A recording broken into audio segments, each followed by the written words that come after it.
am going to de-influence you a little bit. We see these reels on Instagram all the time of people being like, I get paid to travel and I work with all these hotels and tourism boards and stuff like that. And while that is amazing, there are some realities that come with that.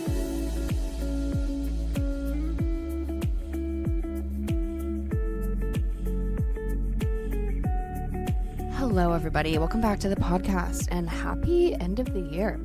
Today's episode, I am going to de-influence you a little bit, which I feel like you're like, Maddie, why would you de-influence me on Travel UGC if you're a Travel UGC coach?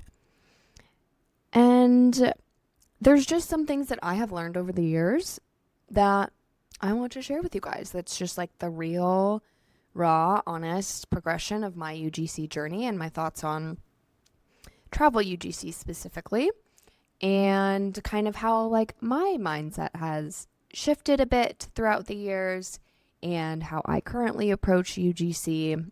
And I think just hitting on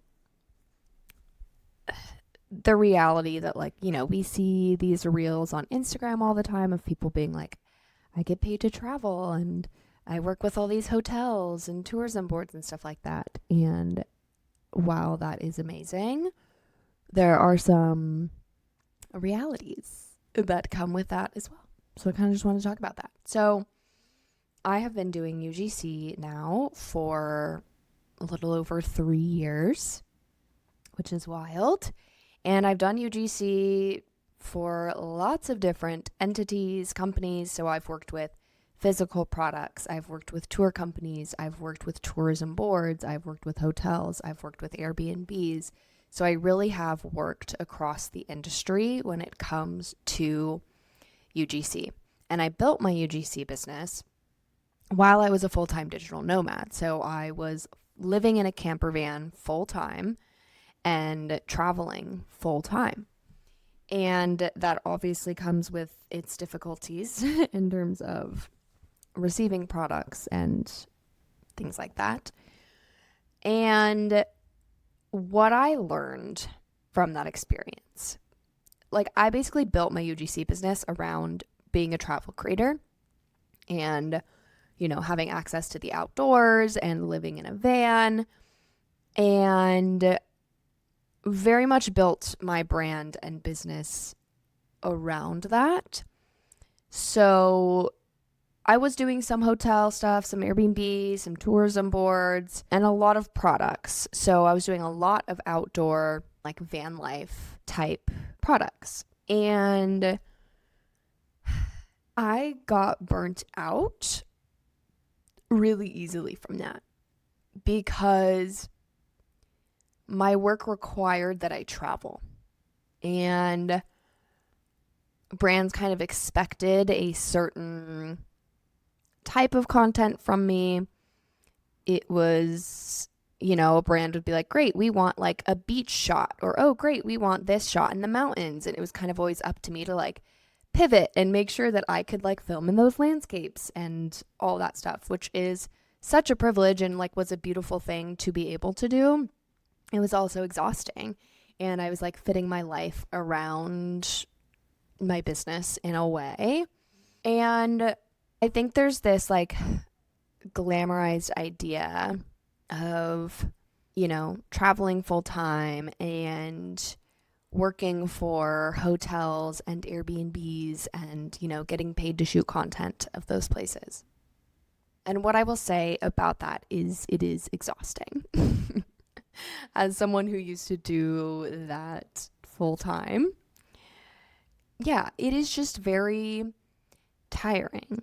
And it almost takes the joy out of going to a hotel or an Airbnb. Or for me, it took the joy out of being outside, because I felt like every hike that I did, every excursion that I was on, I had to like bring product and shoot content.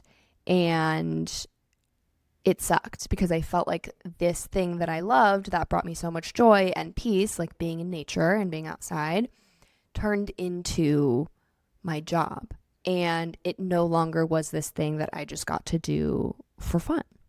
And sort of a similar thing with like, going on vacation. If you're constantly pitching brands to like fund your vacations or pitching hotels to get free stays, like there's all that stress with trying to land those deals and then working while you're on vacation. So it just becomes this cycle, and you have to have really, really strong boundaries in order to make that sustainable. And I don't think that I was like equipped with the right tools or boundaries to do that successfully without burning out and getting exhausted. And how I approach UGC now is I actually rarely work with hotels and Airbnbs anymore. I rarely work with tourism boards. Like every now and then, if an opportunity comes up and it aligns, great. But it is not something that I am actively doing anymore.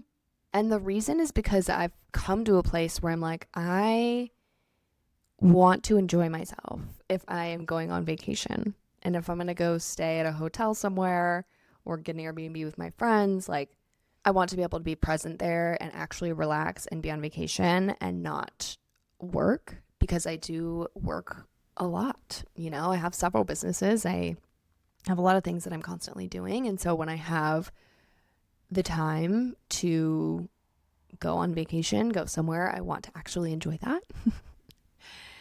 And how I do it now and kind of how I structure my UGC business is that I really just do product UGC now. And it's not a ton of outdoor stuff anymore. I have kind of moved away from just being in like the outdoor travel niche. And so I've done a lot of food and beverage products. I've done a lot of pet products, a lot of lifestyle products, home goods, because that fits my lifestyle now.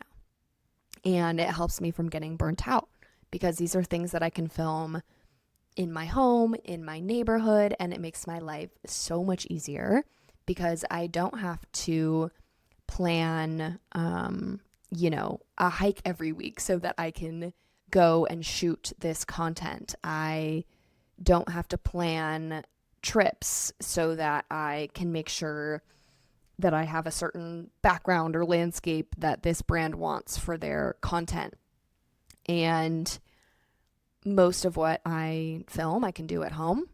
And that's not to say I don't do any outdoor travel stuff anymore, but it's just not the majority of what I do. Because again, these hobbies that I have, hiking, traveling, I wanted those to exist outside of my job. And now I get to film at home, work at home, and the money that I make from that can fund those adventures. So in my mind, it's doing the same thing. It's accomplishing the same job as like if I were to get a free hotel stay and shoot content at the hotel. I'm just doing that work beforehand, like before I travel. And then, I can pay for my own hotel with that money that I made from those partnerships at home, and then not work while I'm on vacation. And this took a bit of a shift for me because I think when you are a content creator, and especially, I've been doing this for a while, I know that I could get free stays, and it's hard to almost be like, don't do it. Like, you don't need the free stay, because if you do it, you're going to be working while you're on your trip, and you know that you don't want to work while you're on your trip. So just don't. But it's like hard to convince yourself not to, because you're like, well, but I'll be saving money if I get a free stay. And I think that's where we get into like some mindset stuff, and maybe like a scarcity mindset or mindset of lack. And I've had to kind of train myself to be like, that's great. And it's totally okay that you could get that hotel for free if you wanted to, but you're choosing not to. Because guess what? You deserve time off, and you deserve to go have fun without having to work. And you can, maybe take on an extra 3 partnerships the month before the trip that will literally fully pay for the hotel. Great. Awesome.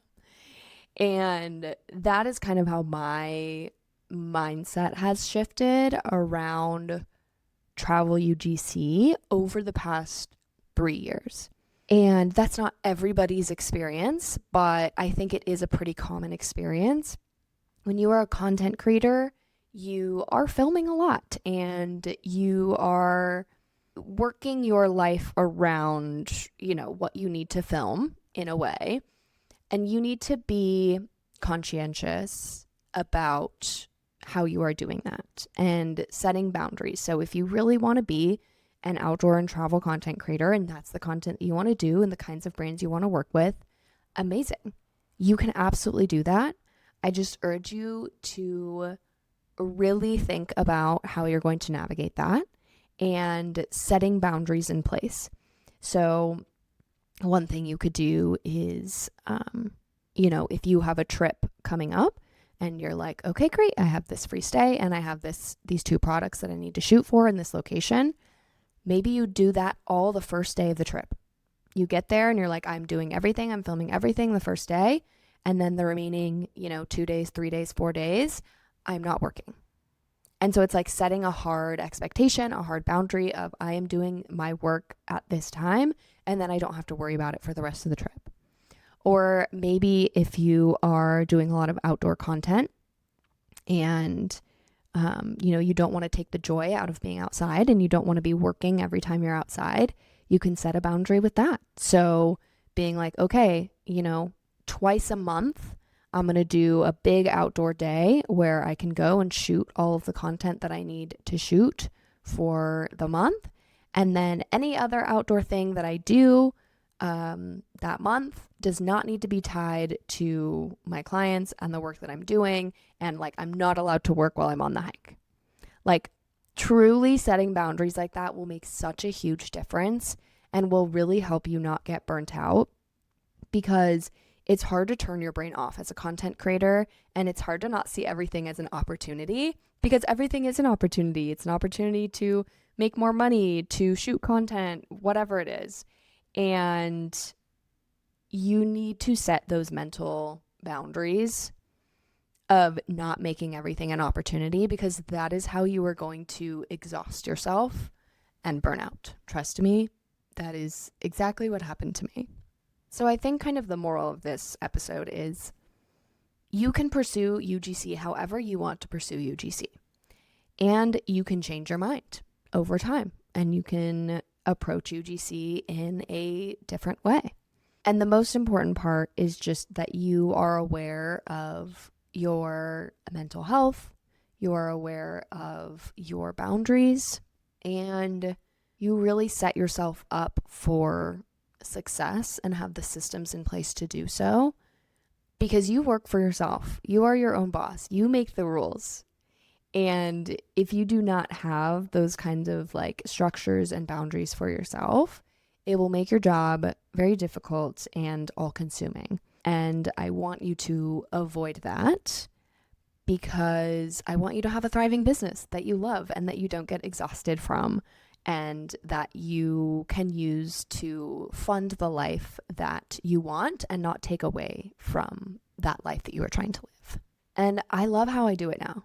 I love shooting content at home, and I love the brands that I work with, and I love how I approach UGC now. It really works with my lifestyle and how I live, and I love how I do it now. And it's shifted a lot over the years, and that's okay. And I think a lot of coaches might be overwhelmed to get on a podcast and say these things, because I think it might come off negative of oh, don't do UGC because you're going to get burnt out. But that's not what I'm trying to say at all. I think you guys know that. But these are just realities of feelings, thoughts, realities that have come up over the past 3 years of doing UGC and my personal experience in a specific niche. And I think that it's important that we talk about these things, because I think a lot of creators experience that overwhelm and burnout, and we don't really talk about it. And I just want you guys to know the real on my journey and kind of where I am now and why I am where I am now. And obviously the main thing of why I am where I am now is because I was consistent and I stuck with UGC through every season. And yeah, just really dedicated time and energy to UGC over the past 3 years. And I've taken several months off here and there from UGC, which is awesome. Part of the reason I love UGC, you can pick it up and put it down when you need to.